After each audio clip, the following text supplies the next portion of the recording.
ലക്ഷ്മി. ഇന്ന് നമ്മൾ ഉണ്ടാക്കാൻ പോണത് ഒരു ചിക്കൻ കറിയാണ്. ഞാൻ ചിക്കൻ കറിയുടെ വീഡിയോ മുമ്പേ ഇട്ടിട്ടുണ്ടായിരുന്നു. എല്ലാവർക്കും ഇഷ്ടപ്പെട്ടു ഒക്കെ നല്ല റെസ്പോൺസ് ആണ് എനിക്ക് കിട്ടിയത്. എന്നാൽ ഇന്ന് നമ്മൾ ഉണ്ടാക്കാൻ പോണത് ചിക്കൻ മസാലയോ മീറ്റ് മസാലയോ ഒന്നും ഉപയോഗിക്കാതെ നാടൻ സ്പൈസസ് മാത്രം ഉപയോഗിച്ച് വറുത്തരച്ച് ഉണ്ടാക്കുന്ന ഒരു ചിക്കൻ കറിയാണ്. പണ്ടത്തെ കാലത്ത് നാട്ടുപുറങ്ങളിലൊക്കെ ഉണ്ടാക്കുന്ന ആ ഒരു ചിക്കൻ കറിയുടെ രുചിയാണ് ഇതിനുള്ളത്. അപ്പൊ അത് എല്ലാവരും ട്രൈ ചെയ്ത് നോക്കണം. നല്ല ടേസ്റ്റ് ഉള്ള കറിയാണ്, വളരെയധികം എളുപ്പമാണ് ഉണ്ടാക്കാനായിട്ട്. അപ്പൊ നമുക്ക് കാണാം എങ്ങനെയാണ് നല്ല ടേസ്റ്റ് ഉള്ള ഒരു നാടൻ ചിക്കൻ കറി എളുപ്പത്തിൽ ഉണ്ടാക്കുന്നതെന്ന്.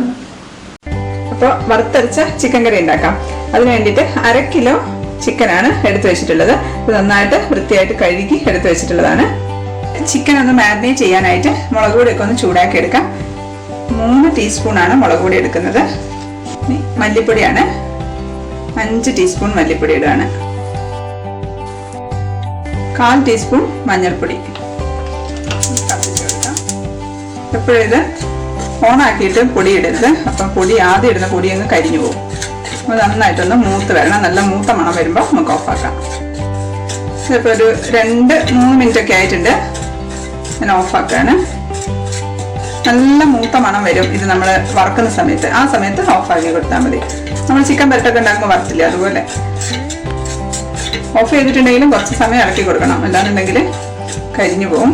ഇത് കരിഞ്ഞു പോകാൻ പാടില്ല. കരിഞ്ഞു പോയിട്ടുണ്ടെങ്കിൽ കയ്പായിരിക്കും. നമുക്ക് ചിക്കൻ ഒന്ന് മാരിനേറ്റ് ചെയ്യാം. അതിനുവേണ്ടി ഉപ്പിട്ട് കൊടുക്കുവാണ്. 1 ടീസ്പൂണൊക്കെ ഉപ്പ് ഇട്ടിട്ടുണ്ട്. അപ്പോൾ നമുക്ക് വേണം പിന്നെ ഇടാമല്ലോ, അത് കുഴപ്പമില്ല എത്രയായാലും. ഞാനിതിലേക്ക് ഇപ്പൊ നമ്മൾ വറുത്തില്ല, വറുത്ത് വെച്ച പൊടി ഇട്ട് കൊടുക്കുകയാണ്. മുളക് പൊടിയും മല്ലിപ്പൊടിയും മഞ്ഞൾപ്പൊടിയും കൂടെ വറുത്ത് വെച്ചതിന്റെ പകുതി മാത്രമേ ഇട്ട് കൊടുക്കുന്നുള്ളൂ ഒന്ന് മാരിനേറ്റ് ചെയ്യാനായിട്ട്. ബാക്കി പകുതി അവിടെ തന്നെ ഉണ്ട്. ഇത് നന്നായിട്ടൊന്ന് മിക്സ് ചെയ്യാം.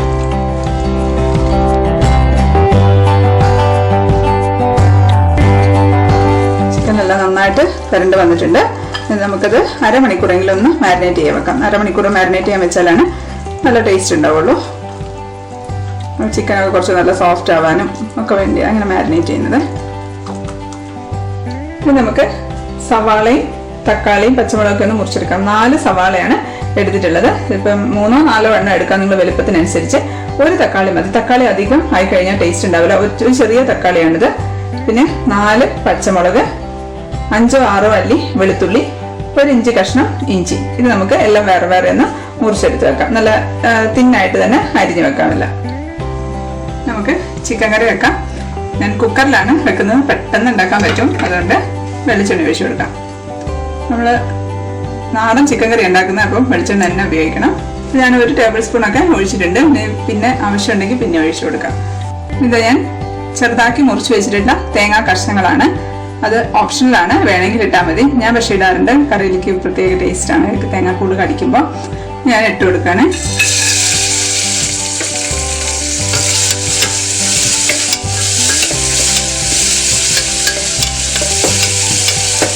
ഇട്ട ഉടനെ തന്നെ നമുക്ക് സവാള ഇട്ട് കൊടുക്കാം.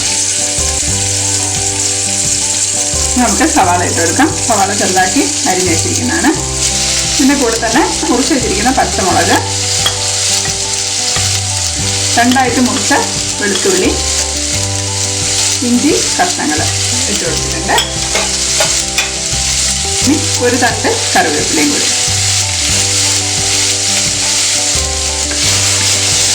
ഇത് നന്നായിട്ടൊന്ന് വഴറ്റിയെടുക്കണം.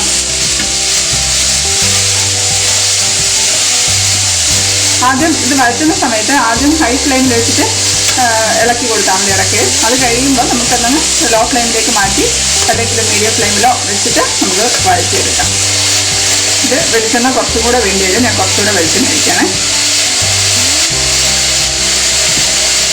1 ടേബിൾ സ്പൂൺ കൂടെ ഒഴിച്ചിട്ടുണ്ട്. നമുക്ക് കുറച്ച് ഉപ്പിട്ട് കൊടുക്കാം, പെട്ടെന്ന് വഴന്ന് കിട്ടാനായിട്ട്. ചിക്കനിൽ ഉപ്പിട്ടുണ്ട്, അപ്പോൾ അത് ശ്രദ്ധിക്കണം. ഇതിപ്പോൾ നന്നായിട്ട് വഴന്നിട്ടുണ്ട്. ഇപ്പോൾ ഞാൻ ആദ്യം ഹൈ ഫ്ലെയിമിൽ 10 മിനിറ്റ് വഴറ്റി, അതിനുശേഷം മീഡിയം ഫ്ലെയിമിൽ വെച്ച് 10 മിനിറ്റും കൂടെ വഴറ്റിയിട്ടുണ്ട്. ഇനി ഇതിലേക്ക് നമുക്ക് നേരത്തെ ബാക്കി മൂപ്പിച്ച മസാലപ്പൊടി ഇട്ടിട്ടുണ്ട്. മുളക് പൊടിയും മല്ലിപ്പൊടിയും മഞ്ഞൾപ്പൊടിയും കൂടെ വറുത്തതാണ്. ഇനി അതിലേക്ക് മാരിനേറ്റ് ചെയ്ത ചിക്കൻ പീസസ് ഇട്ട് കൊടുക്കാം. ഇതിപ്പം അരമണിക്കൂറൊക്കെ കഴിഞ്ഞിട്ടുണ്ട് മാരിനേറ്റ് ചെയ്തിട്ട്. ഇതിലേക്ക് തക്കാളിയുടെ കഷ്ണങ്ങൾ ഇട്ട് കൊടുക്കാം.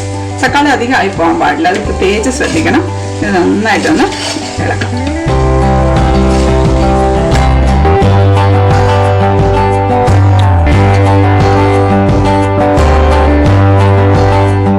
സിമ്മിലിട്ട് വെച്ചിരുന്നാൽ ചിക്കനിൽ നിന്ന് വെള്ളം അങ്ങ് ഊറി വരും. ആ സമയത്ത് നമുക്ക് അടച്ചു വെച്ചിട്ട് വേവിക്കാം.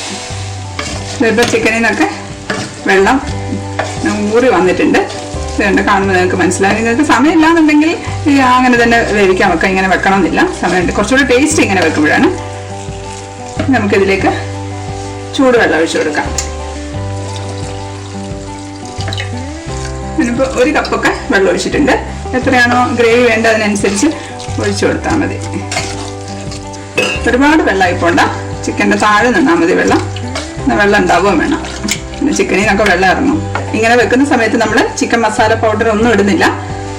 വെറും മുളക് പൊടി, മല്ലിപ്പൊടി, മഞ്ഞൾപ്പൊടി മാത്രമാണ് മസാലയായിട്ട് ഇട്ടിട്ടുള്ളത്. നമുക്കിത് അടച്ചു വെച്ചിട്ട് ഒറ്റ വിസിലിന് ഓഫാക്കി എടുക്കാം.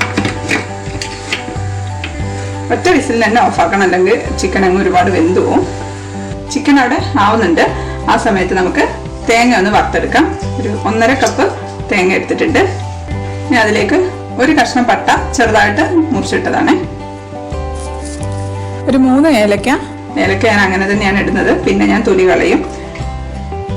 2 ഗ്രാമ്പു, പിന്നെ 1 ടീസ്പൂൺ പെരിഞ്ജീരകം, 2 ടീസ്പൂൺ കുരുമുളക് അങ്ങനെ തന്നെയാണ് ഇടുന്നത്. കുരുമുളക് പൊടി ഇടുകയില്ല. ഇത് നന്നായിട്ടൊന്ന് വറുത്തെടുക്കാം. കുരുമുളകിന്റെ ടേസ്റ്റാണ് നമുക്ക് ഇതിലിങ്ങനെ മുന്നിട്ട് നിൽക്കണം. അങ്ങനെയാണ് വേണ്ടത്. ഇപ്പോഴാണ് നല്ല ടേസ്റ്റ് ഉണ്ടാവുക. അപ്പോൾ അതുകൊണ്ട് ഞാനൊരു 2.5 ടീസ്പൂൺ കുരുമുളക് പൊടി ഇടുവാണേ. അരയും കൂടി ഇട്ടിട്ടുണ്ട്. ഇത് നന്നായിട്ടൊന്ന് വറുത്തെടുക്കാം. വറുക്കാനായിട്ട് ഞാൻ കുറച്ച് വെളിച്ചെണ്ണ ഒഴിക്കാണ്. വറുക്കാൻ ബുദ്ധിമുട്ടുണ്ടാകുന്ന സമയത്ത് നമ്മൾ കുറച്ചും കൂടെ വെളിച്ചെണ്ണ ഒഴിച്ചു കൊടുക്കാം. അല്ലെങ്കിൽ നന്നായിട്ട് വറുത്തെടുക്കണം. കാരണം നല്ല ബ്രൗൺ കളറിൽ നമ്മൾ വെള്ളമൊന്നും ചേർക്കാതെയാണ് അരക്കേണ്ടത്. അപ്പം അങ്ങനെ അരക്കണമെന്നുണ്ടെങ്കിൽ നന്നായിട്ട് മൂത്ത് കിട്ടണം. ഇപ്പോൾ ഒരു 10 മിനിറ്റ് ആയിട്ടുണ്ട്. തേങ്ങയൊക്കെ നന്നായിട്ട് ഡ്രൈ ആയിട്ടുണ്ട്.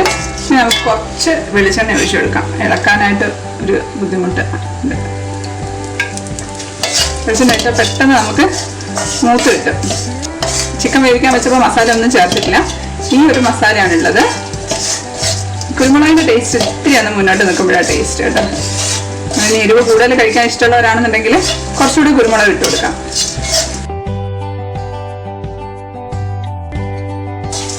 ഇപ്പം നന്നായിട്ട് മൂത്തിട്ടുണ്ട്. ആവശ്യത്തിന് വെളിച്ചെണ്ണയൊക്കെ ഒഴിച്ച് വറുത്താൽ മതി. മൂക്കാതിരുന്നിട്ടുണ്ടെങ്കിൽ നമുക്ക് അരയ്ക്കാനായിട്ട് ബുദ്ധിമുട്ടായിരിക്കും. ഇതിപ്പോൾ ശരിക്കും ഞാൻ ആദ്യം ഹൈ ഫ്ലെയിമിൽ ഒരു 10 മിനിറ്റ് വറുത്തിട്ട് പിന്നെ സിമ്മിലിട്ട് പിന്നെ ഹൈ ഫ്ലെയിമിലിട്ട് അങ്ങനെയാണ് വറുത്തത്. ഒരുപാട് കരിഞ്ഞു പോകാൻ പാടില്ല. അത് നിങ്ങൾ വറുത്തുന്ന സമയത്ത് അത് ഒന്ന് ശ്രദ്ധിച്ചാൽ മതി. ഇത് ശരിക്കും പറഞ്ഞാൽ നമ്മൾ ആദ്യം സവാള വഴറ്റുന്ന സമയത്ത് അതേ സമയത്ത് തന്നെ നമുക്ക് ഈ തേങ്ങയും വറുത്തെടുക്കാം. പക്ഷെ ഞാൻ വീഡിയോ എടുക്കേണ്ടതുകൊണ്ടാണ് ആദ്യം അത് വഴറ്റി കുക്കറിൽ വെച്ചിട്ട് പിന്നെ ഇത് വറുക്കുന്ന കാണിക്കുന്നത്. എന്താണെന്ന് വെച്ചാൽ ഇത് നമ്മൾ രണ്ടും ഒരുമിച്ച് തന്നെ ചെയ്യാം. രണ്ടിനും ഏകദേശം ഒരേ ടൈമാണ് വരുന്നത്, വറുക്കാനും അത് വഴറ്റാനുമായിട്ട്. അപ്പോൾ ഇത് വറുത്ത് കഴിഞ്ഞതിന് ശേഷം അത് നമ്മൾ കുക്കറിൽ ചിക്കനൊക്കെ ഇട്ട് വെക്കുന്ന സമയത്തേക്കും ഈ കൂട്ട് തണുക്കും. തണുത്ത് കഴിയുമ്പോൾ പിന്നെ നമുക്ക് പെട്ടെന്ന് അരച്ചെടുക്കാം. നമ്മൾ സമയം ഒട്ടും കളയേണ്ട ആവശ്യമില്ല. ഇത് ഞാൻ ഒന്ന് തണുക്കട്ടെ. നന്നായിട്ടൊന്ന് തണുത്തതിന് ശേഷം വേണം മിക്സിയുടെ ജാറിലിട്ടിട്ട് അരയ്ക്കാനായിട്ടില്ല എന്നുണ്ടെങ്കിൽ മിക്സിയുടെ ജാറിൻ്റെ ബ്ലേഡിൻ്റെ മൂർച്ച പോയി പോകും. അതുകൊണ്ട് നന്നായിട്ടൊന്ന് തണുക്കട്ടെ. ഇനി നമുക്ക് തേങ്ങ വറുത്തതൊന്ന് അരച്ചെടുക്കണം. അതിന് വേണ്ടിയിട്ട് മിക്സിയുടെ ജാറ് നന്നായിട്ടൊന്ന് തുടയ്ക്കണം. വെള്ളം ഉണ്ടാകാൻ പാടില്ല. ഇനി അതിലേക്ക് നമുക്ക് വറുത്ത് വെച്ചിരിക്കുന്ന തേങ്ങ ഇട്ട് കൊടുക്കാം. അപ്പം എടുത്ത് വെച്ചിട്ടുണ്ട്. ഇപ്പം ഞാൻ ഏലക്കായുടെ തൊലി ഒന്ന് കളയും. ശരിക്കും ഏലക്കായുടെ തൊലിയിലാണ് പെസ്റ്റിസൈഡ് കൂടുതലുള്ളത് എന്നാണ് പറയുന്നത്. പക്ഷേ ആദ്യമേ തൊലി കളഞ്ഞിട്ടിടുവാണെന്നുണ്ടെങ്കിൽ ഇതങ്ങ് കരിഞ്ഞു പോകും. അതുകൊണ്ടാണ് തൊലിയോടെ ഇട്ടേച്ച് പിന്നെ തൊലി മാറ്റുന്നത്. നമുക്കിത് അടച്ചിട്ട് അരച്ചെടുക്കണം. ഇതിപ്പോൾ ഞാൻ കാണിക്കുന്നത് എന്താണെന്ന് വെച്ചാൽ വെള്ളം ഒഴിക്കാതെയാണ് അരയ്ക്കുന്നത്. അതെങ്ങനെയാണെന്ന് കാണിക്കാൻ വേണ്ടിയിട്ടാണ്.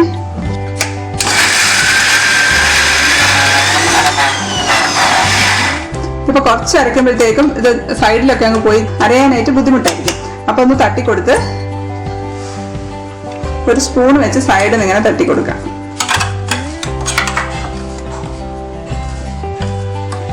വെള്ളം ഒഴിച്ച് അരച്ച ഒരു ടേസ്റ്റ് ഉണ്ടാവില്ല നമ്മുടെ ചിക്കൻ കറിക്ക്.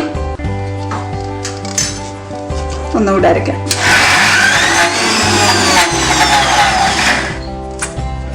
കണ്ടോ കുറച്ചുകൂടെ നനഞ്ഞു വന്നത് കണ്ടോ.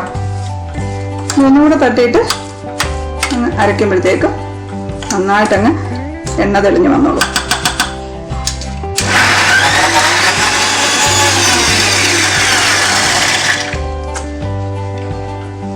നന്നായിട്ട് അരഞ്ഞിട്ടുണ്ട്. ഈ അടപ്പയിലുള്ളതും കൂടെ തട്ടിയിട്ട് ഒന്നുകൂടെ അരയ്ക്കാം.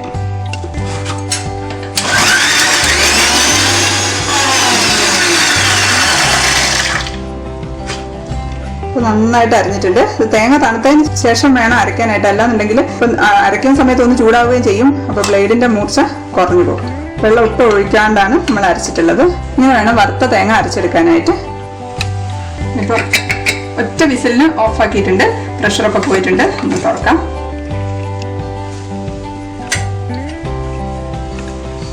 ഒന്ന് ഇളക്കി നോക്കാം. ആവശ്യത്തിന് വെള്ളമൊക്കെ ആയിട്ടാണ് ഇരിക്കുന്നത്. ചിക്കനൊന്നും ഒരുപാട് വെന്ത് ഉടഞ്ഞു പോയിട്ടൊന്നുമില്ല, എന്നാൽ വെന്തിട്ടുമുണ്ട്. ഉപ്പൊക്കെ ഒന്ന് നോക്കട്ടെ. ഉപ്പൊക്കെ ഉണ്ട്. വേണമെങ്കിൽ കുറച്ചും കൂടെ ഉപ്പിടാം. കുറച്ചുകൂടെ ഒന്ന് ഇട്ട് കൊടുക്കണം. കാരണം നമ്മൾ തേങ്ങ അരച്ചൊഴിക്കുമ്പോഴത്തേക്കും കുറച്ചുകൂടെ ഉപ്പ് വേണ്ടി വരും. നമുക്കിതിലേക്ക് തേങ്ങ അരച്ചത് ഒഴിച്ചു കൊടുക്കാം. ഒഴിച്ചിട്ടുണ്ട്. ഇനി നമുക്കിതിലേക്ക് ഈ മിക്സിയുടെ ജാറൊന്ന് കഴുകിയിട്ട് ആ വെള്ളം കൂടെ ഒഴിക്കാം. ഇളക്കി നമുക്ക് വെള്ളത്തിന്റെ കൺസിസ്റ്റൻസി ഒക്കെ ഒന്ന് നോക്കി, വെള്ളം വേണമെന്നുണ്ടെങ്കിൽ കുറച്ചും കൂടെ ചൂടുവെള്ളം വേണം ഒഴിക്കാൻ. പച്ചവെള്ളം ഒന്നും എടുത്ത് ഒഴിക്കരുത്. കുറച്ചും കൂടെ വെള്ളം ഒഴിക്കാണ്. കുറച്ച് ഗ്രേവി വേണം. ഒന്ന് തിളക്കട്ടെ. ആ ഗ്രേവിയുടെ കൺസിസ്റ്റൻസി ചെക്ക് ചെയ്തിട്ട് നോക്കിയിട്ട് എത്രയാ വേണ്ടതെന്ന് വെച്ചാൽ അതിനനുസരിച്ച് ഒഴിച്ചു കൊടുക്കാം. ഇതിപ്പം നന്നായിട്ടൊന്ന് തിളച്ചിട്ടുണ്ട്. അത്രയും മതി. ഒരുപാട് സമയം വെച്ച് തിളപ്പിക്കണ്ട. കാരണം ആ മസാലയുടെ ഒക്കെ ടേസ്റ്റ് അങ്ങ് മാറിപ്പോകും. ഇപ്പൊ ഈ ഫ്രഷ് ആയിട്ടാണ് ഇപ്പൊ ഈ മസാലയുടെ ടേസ്റ്റ് ഉണ്ടാവുക.